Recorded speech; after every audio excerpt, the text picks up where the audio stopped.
So ito na yung last update natin siguro ng EW1200G Pro. So ito yung gamit nating version ng Wi-Fi 5. Ayan, version 3.5.77 RC1. Ito yung sinasabi, may nag-post akong nakita. May nakita ako nag-post na yun daw speed limit ay hindi gumagana. So, check muna natin yung speed ng aking PC. So, ayan, 10 Mbps. 10 Mbps parehas. So, try natin mag-speed test muna. So, ayan, nakukuha naman. Halos lahat ng clients naman pasok sa speed limit. So, ito na yung latest update natin ng EW1200G Pro. Ayan. Hindi nga pala niya makukuha. Kasi ginawa ko lang siyang VLAN AP muna. Kung papasok. So far pasok naman. So, dito tayo sa main SSID muna. Para makita lang yung paano i-config. So, ayan, nakita nyo wala siyang internet kasi naka-AP siya. Pero naka-VLAN. May tag yung VLAN niya. So, parang ayun, ito siya, itatype lang tong 10.44.77.254/admin. Makikita dito kung anong running mode. So, normal VLAN mode activated siya. So, ISP port, yellow port, walang nakalagay.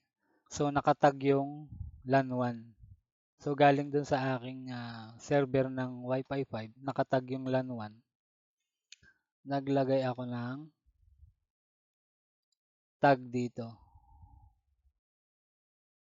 Hindi pala makikita. Dun sa isa mamaya. Pag pumasok tayo sa SSID ni Wi-Fi 5. So, nakatag yun, LAN 1 ng VLAN 22, which is normal naman sa VLAN mode ng Rewigi EW1200G Pro. So, yung mga AP ports niya is LAN 2 at LAN 3. So, ito pwede na siyang repeater VLAN. Andito yung guide. Tapos makikita niyo yung VLAN ID 22. Pero so far ito kasi itong firmware na nakalagay dito, config ka sana is VLAN 22 lang talaga. Para dun sa mga gusto, VLAN 22 lang. So nakita niyo yan. Dito,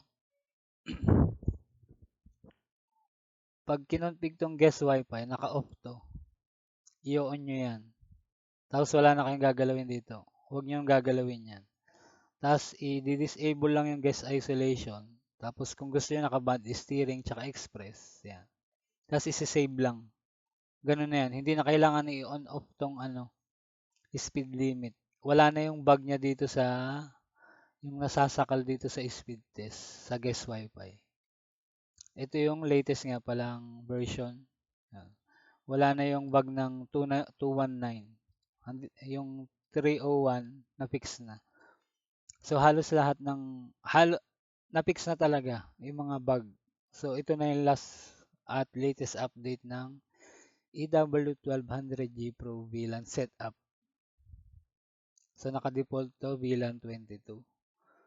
So ito nga, una nyo isi-set up itong guest wifi kapag normal VLAN mode. Ayan. Pag na-set na yan, pupunta kayo dito sa IPTV. I-on nyo lang to. Tapos ipiliin yung LAN 1. Ito dapat LAN 1 ang naka-check. Tapos i-on yung VLAN, lalagay VLAN 22. Save. Kahit baguhin mo to ng ID, VLAN 22 pa rin yan. Kasi naka-VLAN 22 lang tong config nito. Default. So, ayun lang. Try natin sa LAN port.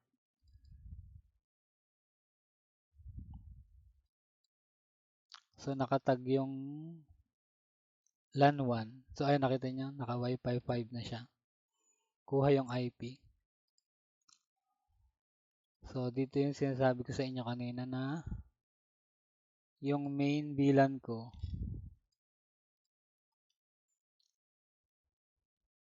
ay, ayan. Kaya ganyan siya, naka-permanent VLAN na rin yan. Kahit hindi mo i-set up yan. Ayan, papasok din yan. So, ito yun. Nakatag siya sa 22. May tag dapat yung out para matest siya kahit walang bendo. Kasi nakatag itong LAN 1. Para lang gumana at ma-check kung ayos ba yung pagka-VLAN. So, dito naman tayo sa ayan, guess SSID niya. Kung papasok din ba sa Wi-Fi 5.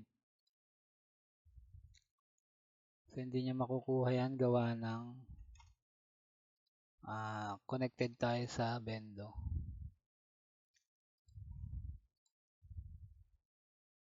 So, ayan. Dito tayo sa guess SSID. Try natin kung nakabilan din ba yung Wi-Fi niya.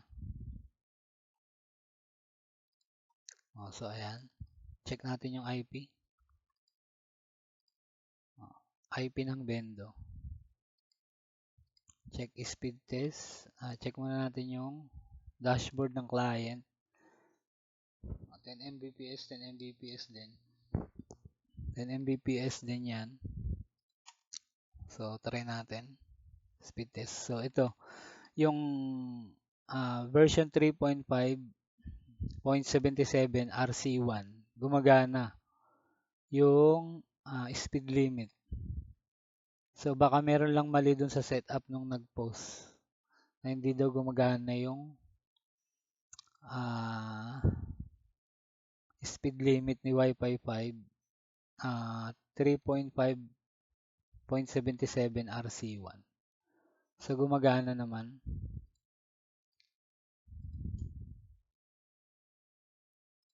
So, ayun lang. Ayos. Yung ganun yung pag-setup ng ating latest na EW1200G Pro version 301. Ganun lang po yung pag-setup. Huwag niyong kakalimutang i-set up yung IPTV. Kasi pag di sinet up yun, hindi gagana yung VLAN. Yun lang po at good day.